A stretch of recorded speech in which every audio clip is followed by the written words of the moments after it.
खेलेंगे बीट पे दोस्तों। गेम ऑफ द टूर्नामेंट हो गई है। हैदराबाद किंग्स मैन ने कर दिया है 200 से ज्यादा का चेस किया है। और क्या ही चेस किया, नया बाबर आजम मिल गया। भाई कौन है नया बाबर आजम दोस्तों? वैसे तो मैंने ये किसी और के लिए कहा था, लेकिन अब मुझे कहना पड़ेगा कि नया बाबर आजम है उस्मान खान। बेहोशी के दौरे पड़ने लगे थे ये बोलते हुए भी। खैर सबसे पहले तो दोस्तों तुम लोग पहले ये देखो ना, ये वीडियो देख लो। नहीं जी, फखर अब वापस आएंगे मोस्ट प्रॉब्ली। अब सीन ये है कि फखर को जब भी टीम से निकाला गया है ना, ड्रॉप किया या जो भी हरकतें की हैं, तो फखर उसके बाद पागल होकर आ जाता है और वो बहुत बड़ी कारनामे कर लेते हैं। अभी भी इसको बैन किया हुआ है। इसको हर दफा इसी तरह होना चाहिए, कभी इसकी रोटी बंद करो, कभी इसको ड्रॉप करो, कभी बैन करो। अब देखना ये वापस आएगा ना फखर, इसने आके पागल हो जाना है। वैसे भी वो ईमान ने आके परफॉर्म कर लिए तो वो और ज्यादा पागल हो गया। वो अंपायर्स का जो गुस्सा है ना, वो देखना बॉलर्स के ऊपर निकालेगा फखर। वीडियो का स्क्रीनशॉट ले लो। बोला था कि नहीं बोला था भाई? सुने को सेंचुरी मार के बैठा हुआ है फखर समान। तुम में से किसी ने तो नहीं बताया ना, ये वीडियो शेयर की निकाल निकाल के देखो भाई इसने कब बोल दिया था। ये होता यही है, इसको बैन करो, इसको निकालो, ये जाग जाते हैं। ओ अच्छा, इनकी ये मजाल। ये जितने भी जो अक्लमंद लीडर होते हैं ना, वो बंदे अपने अपने देख लेते हैं कि इसका ट्रिगर क्या है, उसका ट्रिगर क्या है, उस तरह उसको यूज कर करके ना उनसे पूरी की पूरी जो है परफॉर्मेंस बाहर निकाल लेते हैं। हमारे लोग आज तक समझ ही नहीं सके। जितने मैं जो चीख रहा होता ना कि एक आपका लीडर आया था, वो था इमरान खान। उनको इसी किस्म की चीजों का पता था कि इस बंदे से इसका बेस्ट किस तरह निकालना है, इसको ट्रिगर किस तरह करना है। अभी कल परसों में तिलक वर्मा ने मारी ना सेंचुरी, क्रेडिट कौन ले रहा है? वो साइड पे खड़ा, वो 15 बॉलों पे 15 रन बना के गया हार्दिक पांड्या। उसने जाके उसको गाल गलोच दे के तू ये है तू वो फलाना फूना, उसके अंदर वो आग जलाई है, उसने आगे जो आगे सेंचुरी मार दी है। ये 18 बॉलों पे जो 48 इन्होंने चेस किया था विराट कोहली ने, वो हम कोहली को देख रहे होते हैं, रूफी को भी गालियां पड़ रही होती हैं। दूसरे एंड पे कौन खड़ा हुआ था जो मुसलसल बोली गया है? वो थे हार्दिक पांड्या साहब। ये ऐसे लोग जो है ना, ये इन्हीं चीजों में तेज होते हैं। जो मैं पहले भी कह रहा था ना कि हार्दिक पांड्या को इंडियन टीम का कैप्टन होना चाहिए, वो इसीलिए होना चाहिए क्योंकि वो इन चीजों को जानता है, किससे किस तरह निकलवाना है। ये स्किल होती है भाई। और यही स्किल अभी उस्मान खान जो है ना, उसने भी यही की। उसके बारे में मैं बात करूंगा कि उसने सेंचुरी किस तरह मारी है। वो मैं देख रहा था सारा मैच किस तरह हुआ। लेकिन पहले भाई ये वीडियो आपने देख ली है। फखर जमान साहब को होश में ही तब आते हैं जब इन पे इस किस्म की कोई बिजली गिरती है, अदरवाइज वो चिल हो जाता है, कैजुअल हो जाता है। कुछ लोग होते हैं उनकी अप्रोच ही कैजुअल होती है, इसमें कोई बुरी बात नहीं है। लेकिन जो ऊपर बैठे हुए ना, उनसे यूज कराने के लिए फिर कोई ना कोई ट्रिगर, कोई ना कोई चुल देनी पड़ती है उन्हें। जैसे कि विराट कोहली करता था, वो जानबूझ के एग्रेशन जो हम कह रहे थे ना, इतना ज्यादा एग्रेसिव क्यों हो रहा है, जबरदस्ती का एग्रेशन दिखा रहा है, वो इसीलिए दिखा रहा होता था कि खुद को तप चढ़ा के फिर वो उसको सारे एंगर को चैनलाइज किया होता था उसने। हर किसी को पता होता है कि मेरे दिमाग जो है वो किस तरह चलता है, मेरा तप में ज्यादा दिमाग चल रहा है कि काम तरीके से चल रहा है। किसी को गाने गा के जो उनका दिमाग चल रहा है, तो काम रह के जो है वो बेहतर हो जाते हैं। हर किसी को अपना पता होता है। और अगर नहीं पता होता, आपके लीडर्स को पता होता है कि इससे मैंने किस तरह काम निकालना है, तो ये चीजें बड़ी इंपॉर्टेंट है। खैर सबसे पहले तो मेरे दोस्त उस्मान खान की बात कर ली जाए। ये आया है ना हैट्रिक बॉल के ऊपर, ये आया था। वो नया लड़का जो है इस्माइल, बड़ी अच्छी बॉलिंग करा रहा था, बहुत अच्छी बॉलिंग कराई है उसने। पहली बॉल इसको कराई है, ये बीट हुआ है। बड़ी मतलब परफेक्ट हैट्रिक बॉल थी, बड़ा ही गंदा बीट ही हुआ है। अगली बॉल इसको कराई है, फिर ये बीट हुआ है। दो डॉट बॉलें हुई हैं, उसको थोड़ी सी तप चढ़ गई कि ये बच्चा जो है मुझ पर चढ़ गया है। पहला मैच वो खेल रहा था मेरा ख्याल में, ये इस्माइल जो है अच्छा बॉलर है। इसने क्या किया, इसने बाहर निकल के छक्का मारा है और उसी को मारा है। उसके बाद फिर आराम से ही खेल रहा था। फिर जब दोबारा उसको ओवर दी ना, तीसरा ओवर दिया, इसने कहा बेटा तू ही आ, तेरे पे मैं तपा हूं, तू बड़ी मुझे जो है फूंके दिखा रहा था ना, हैट्रिक मार रहा था, मुझे आउट करेगा। फिर बाहर निकल के छक्का, फिर चौका, फिर छक्का। वहां से इसका वो झाका खुला है कि यार मैं तो मार सकता हूं। जब आप दिलेरी के साथ खेल रहे होते हैं ना, तभी खुलता है। यार मैं मतलब कितनी वीडियोस बना चुका हूं कि हमारे ये टिमिड अप्रोच के साथ खेलते हैं प्लेयर्स, उनका डर ही खत्म नहीं होता। और ये भी पांडू ने भी हाईलाइट किया था 2000, ये कौन सा था, 21-23 वाला जो वर्ल्ड कप था ओडीआई के अंदर, उसमें पांडू ने आगे खुद कहा था कि ये बाबर और रिजवान बहुत ही टिमिड खेल रहे थे, हम उन पे चढ़ गए। और उस वक्त से मैं ये कह रहा हूँ कि अभी इसने सब कुछ हाईलाइट कर दिया है जो इतने सालों से मैं बोल रहा हूँ कि ये डरपोक क्रिकेट है, ये डरे हुए खेल रहे हैं, ये खुल के नहीं खेलते, इसी वजह से ये हार जाते हैं, इसीलिए अगला जो है वो चढ़ जाता है। उसी ने एक्सपोज किया था। ये भी पांड्या की मैं बात कर रहा हूँ। ये लोग जो इस तरह समझे हुए होते हैं ना, वो बिल्कुल एवरेज किस्म का क्रिकेटर है, लेकिन वो यही माइंड गेम्स के अंदर तेज है। तभी आप देखते हैं कि वो जब भी आता है गेम में बदल के चला जाता है भाई। वो दूसरे एंड के ऊपर खड़ा हुआ गेम बदल के चला जाता है।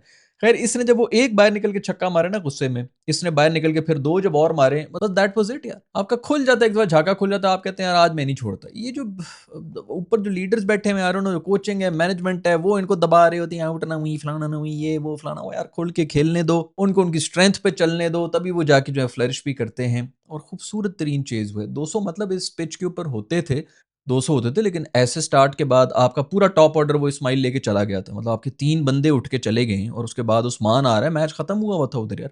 लबुशेन साहब से वैसे भी आज वैसे बड़ी अच्छी इनिंग्स खेल के गया, लेकिन उससे ज्यादा उम्मीदें नहीं है कि भाई वो कितना एक स्कोर कर लेगा। लेकिन फिर भी जो है इन्होंने आके वो किया है, चेज भी कर लिया है।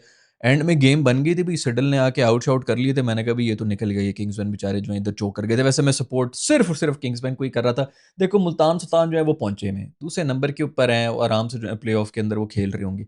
इन मासूमों को आगे आना चाहिए। बहुत ही लेट इन्होंने कमबैक भी किए और बड़ा अच्छा, खैर बड़ी बात तो बड़ी ज़बरदस्त किस्म की इन्होंने इनिंग्स भी खेली है।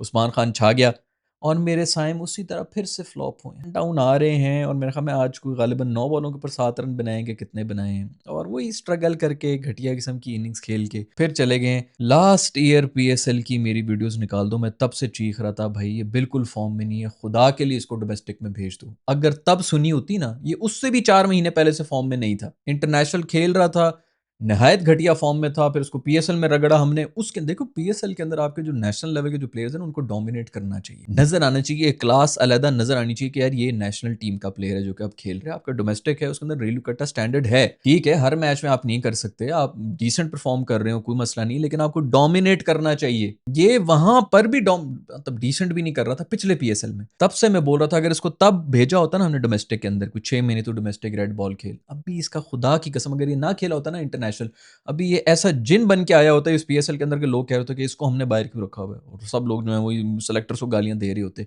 आपको गालियां खानी पड़ती हैं लेकिन आपको प्लान भी करना पड़ता है, और आप बल्कि आगे बोल देते ना कि भाई वो बहुत बड़ा एसेट है हमारा, हम चाहते हैं कि वो रेड बॉल के अंदर जाए, उसकी अच्छी फॉर्म नहीं है, हम चाहते हैं कि उसके ऊपर काम हो, हम उसको जाया नहीं करना चाहते। अब इसके ऊपर ये तकरीबन 1.5 साल का अरसा हो गया, बड़ा लंबा अरसा होता है, इससे वापस आना, इसको ओवरकम करना ये कोई आसान बात नहीं होती। पीएसएल में सबसे महंगा ये बिका है इसीलिए कि बस ब्रांड्स में नजर आ रहा है जी, मशहूर नाम है, मशहूर नाम है, पूरा पाकिस्तान जानते हैं, हाँ जी ठीक है, बस जनरेशन टैलेंट है, सबसे महंगा, मैं इसको लूंगा, मैं इसको छोड़ नहीं सकता। वो उस वक्त यार मतलब आप बॉलिंग की बेस के ऊपर उसको कर रहे हैं। अभी ये आपके इफ्तिखार चाचू ने आके कराई है ना बॉलिंग, न्यू बॉल के ऊपर आके जो है वो कोई ना कोई मारने के चक्कर के ऊपर आउट होते हैं, ठीक है, वो भी एक पार्ट है, ऐसा नहीं है कि मतलब हर कोई बंदा करा सकता है, बट ये उसकी स्पेशलिटी है नहीं ना। आप जिस वजह से टीम के अंदर हैं, आप उसके अंदर परफॉर्म नहीं कर रहे, उसी की वजह से आपको बाद में जज किया जाता है, और वो चीज़ कहीं ना कहीं आ जाती है। बॉलिंग में भी आप जो है वो आज आपका चल रहा है, लोगों ने आपके ऊपर होमवर्क ही नहीं किया हुआ, क्योंकि आपको वो कंसिडर नहीं करते कि कोई थ्रेट है। कल को आप अगर फुल टाइम बॉलर बन गए तो लोग आप पे भी होमवर्क करके आपको जो है, मतलब आपके देखे ना मिस्ट्री स्पिनर्स जो हैं वो फुली एक्सपोज हुए हैं। अबरार भाई का बिल्कुल भी अच्छा जो है इस वक्त नहीं जा रहा, हालांकि पीएसएल है, जैसे मैंने पहले ही बताया कि आप नेशनल साइड के प्लेयर्स हैं,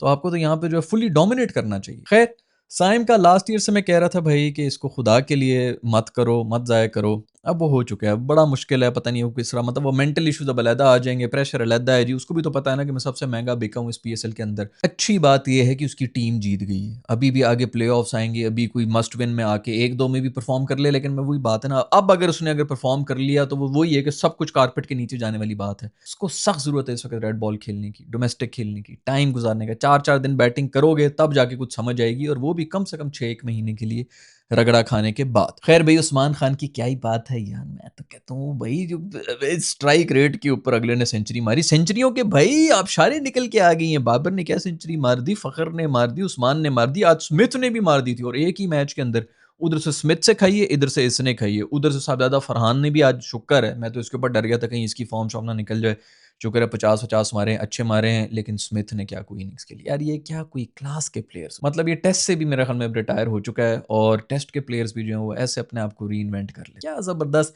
छक्का मार के 50, छक्का मार के 100 मारी है, कमाल यार, बेहतरीन इनिंग्स, और रिस्पेक्टेबल टोटल के ऊपर ले गया था। मतलब थोड़ा सा ये है कि एंड में आके उन्होंने बहुत ही टुल्ले मारने की कोशिश की मुल्तान वालों के, और भी थोड़े से 15-1 रन और शायद हो सकते थे, बट आखिरी मैच में 20-25 बॉलों के ऊपर जो है उन्होंने काफ़ी 28 रन बनाए थे, वहाँ पर जो है गेम बदल गई थी, थोड़ा सा मोमेंटम, मतलब मोमेंटम तो अभी भी उन्हीं के पास ही था, लेकिन वहाँ पर थोड़े और ज़्यादा रन होने चाहिए थे स्टार्ट के बाद। बट खैर यार, ये हसान खान बड़ी बेहतरीन यार, उसने इनिंग्स के लिए किंग्समैन की तरफ से एंड में आके न्याजी ने भी छक्के छक्के मारे, लेकिन हसान यार ज़बरदस्त यार, मैं हमें दूसरा मैच जो कि इनको ये जिता रहा है, गुड गुड स्टफ यार, नए लड़के को परफॉर्म करने यार, हम इसी के लिए बैठे हुए कि कोई नए लड़के आके परफॉर्म कर। उसी से याद आया भाई, जिसके लिए मैं वीडियो बना रहा था वो तो मासूम मेरा फरहान यूसुफ यार, पेशावर जल्मी का भी मैच हुआ है आज, और क्या जबरदस्त किस्म की इनिंग्स खेल के गया है यार, मतलब मारी उसने 50 है, लेकिन किस प्रेशर सिचुएशन में आके मारी है। आपका टॉप ऑर्डर चला गया है, आपने अच्छा खासा स्कोर चेस करना है, अगली टीम भी जो है वो मतलब ऐसा भी नहीं है कि बहुत ही आराम से, मतलब प्रेशर सिचुएशन के अंदर सबसे बड़ी बात यह है कि पेशावर जल्मी का जो टॉप ऑर्डर है वो सारे के सारे मैचेस निकाल रहा था, मेंडस और बाबर जो है वो सारे मैचेस निकाल रहे थे, इस तक बातें आई नहीं रही थी, तो उस तरह इसको बैटिंग मिली भी नहीं है। आज जब इसके ऊपर आई है, प्रॉपर इनिंग्स बिल्ड की है अगले ने, और सबसे बड़ी बात पता क्या है, बेहतरीन किस्म का फील्डर है भाईजान ये। इसने आज भी मैं हमें कैच पकड़े 1-2 और मैं वैसे भी नोट कर रहा हूँ डीप में ज़बरदस्त किस्म की फील्डिंग कर रहा है। अंडर 19 का आपका कप्तान है, बिल्कुल काम कलेक्टेड मैच्योर इनिंग्स और है भी, पता चल रहा था कि ये मैच्योर बंदा है। मैं जितना खुश हूँ, खैर मैं अभी ये नहीं कहूँगा कि इसको फॉरेन इंटरनेशनल टीम के अंदर रख दो, होना यही चाहिए कि इसको भी डोमेस्टिक के अंदर थोड़ा-सा आप करें। लेकिन खुदारा आपका एनसीए वगैरह जितने भी जो भी आपके इदारे हैं, वो इसके ऊपर एक हाथ रख लें। इसके ऊपर प्रॉपर प्लानिंग शुरू कर दें और इसको बताएँ कि बेटा आपके अगले 2 साल का हमारा ये प्लान है। आपने रेड बॉल के ऊपर खेलना है, आप जितना मर्ज़ी परफ़ॉर्म कर रहे हो, आप अभी टीम के अंदर नहीं जाएँगे, लेकिन आपका प्लान ये है। न्यूट्रिशन को पकड़ें, उसकी ट्रेनिंग को पकड़ें, फ़िटनेस को पकड़ें, जो भी मसाइल हो रहे हैं रेड बॉल के ऊपर जो भी उसके हो रहे हैं, जो भी आपने इधर ए टीम में इधर-उधर भेजना है, इंटरनेशनल कंडीशंस में भेजना है, अभी से पूरा एक प्लान बना दो यार। आपके पास उधर बहुत एम्प्लॉइज़ हैं, किसी एक लड़के को ना इस तरह इंडिविजुअल देते जाओ कि जी तुम्हारे ज़िम्मे ये है, तुम्हारे ज़िम्मे ये है, वो हर हफ़्ते, हर महीने के बाद आके अपनी प्रोग्रेस लड़के के बारे में पता आई डोंट नो यार, मैं भी पता नहीं क्या एक्सपेक्टेशंस लेके बैठा होता हूँ, बट ये कोई इतना बड़ा टॉल आस्क है नहीं है। थोड़ा सा वेल प्लान तरीके से करें, जो इस तरह की फाइंड्स आपको मिल रही होती हैं उसके ऊपर काम करें। ये नहीं कि बच्ची उठा के सीधा जो है इसको टीम के अंदर डाल दो, वो बेंच के अंदर बैठे होते क्योंकि प्लेइंग 11 तो आपकी पूरी हुई होती, चांसेस उनको मिल नहीं रहे होते। उसके अलावा फिर इंटरनेशनल लेवल पे वैसे ही इतना प्रेशर होता है, आपके सीनियर जो हैं वो जलील होके निकल रहे होते हैं, बच्चे आके वैसे ही कंफ्यूज हो जाते हैं। इंटरनेशनल लेवल पे प्रेशर भी और ही होता है, पूरा पाकिस्तान देख रहा है, ये वो बच्चे आधे ज़्यादा तो उसके ऊपर ही डूब जाते हैं। ये बच्चे तब फ्लरिश करते हैं जब बाकी आपकी टीम जो है ना बड़ी सॉलिड और वो कहेंगे बेटा तू फिक्र ही ना कर, तू अपनी गेम खेल, मैं इधर खड़ा हूँ। यहाँ पे तो यही चक्कर होता है कि मैं खड़ा हूँ तू मार, और वो अगला कह रहा होता है भाई मारना ही तो मुश्किल है, मुझे खड़ा रहने दे, थोड़ी देर बॉल देखने दे।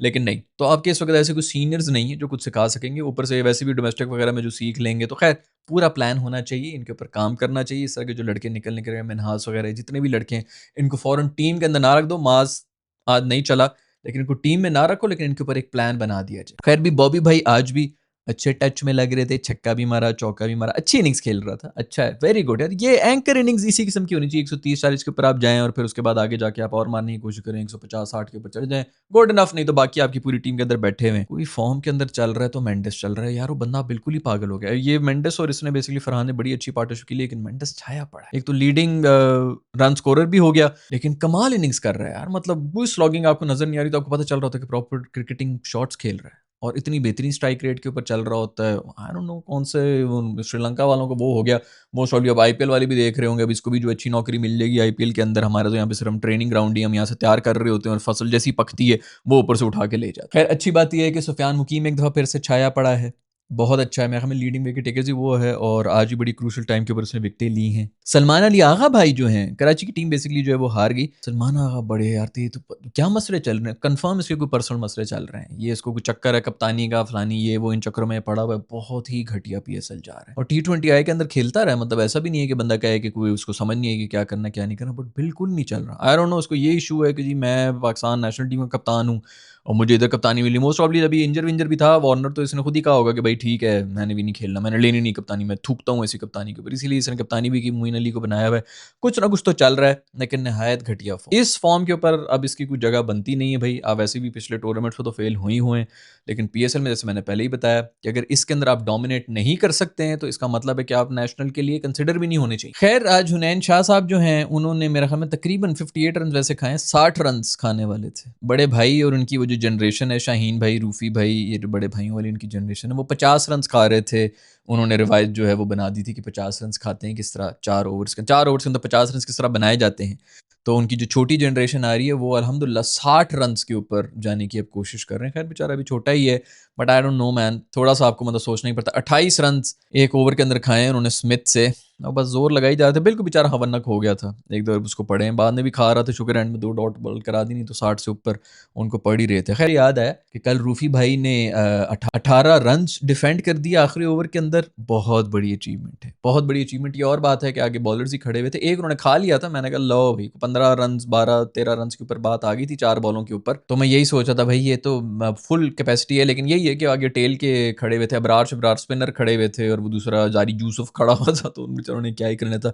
लेकिन फिर भी बहुत बड़ी अचीवमेंट है कि उन्होंने 18 रन, वैसे बाकी उसने डिसेंट बॉलिंग कराई थी, ऐसी बात नहीं है। आपने हक मारा हुआ दोस्तों, ये वापस आता है। मैं 1000 दफ़ा इसके ऊपर बता चुका हूँ, कभी भी किसी का हक ना मारना, क्योंकि उसको तो मिल के रहेगा, तेरी तरफ से नहीं तो किसी और तरफ से। तू अगर उसके पैसे रोक रहा है तो उसको कहीं और से मिल जाएंगे, बाद में मिल जाएंगे, 5 साल बाद, 6 साल बाद उसको उसका हक मिल के रहेगा। लेकिन तुमने जो रोकने की कोशिश की है ना, खुदा की जो डिस्ट्रीब्यूशन है उसके अंदर तुमने अगर उसका हक मारने की कोशिश की है ना, तुम पे बहुत बुरा वक्त आता है फिर दोस्त। ये मल्टीप्लाई होके वापस आता है, समझने वाले समझ जाएंगे। बट खैर इधर तो हर कोई अपने लिए लड़ रहा है, तो अपने लिए तो वो किसी को भी कुचल के आगे चले जाए। लाहौर खैर मैच जीत गया और वो भी टॉप 4 की दौड़ के अंदर आ गया है। लाहौर ऐसी टीम है कि वो कभी भी जो है कोई भी मैच जीत सकती है, तो उसको कभी भी आपने राइट ऑफ नहीं करना। बट खैर फ़खर जमान ने मार ली सेंचुरी दोस्तों, स्मिथ ने भी मार ली सेंचुरी, लेकिन सेंचुरी अभी तक की पीएसएल की किसी ने सेंचुरी मारी है तो वो मारी है हमारे दोस्त उस्मान खान।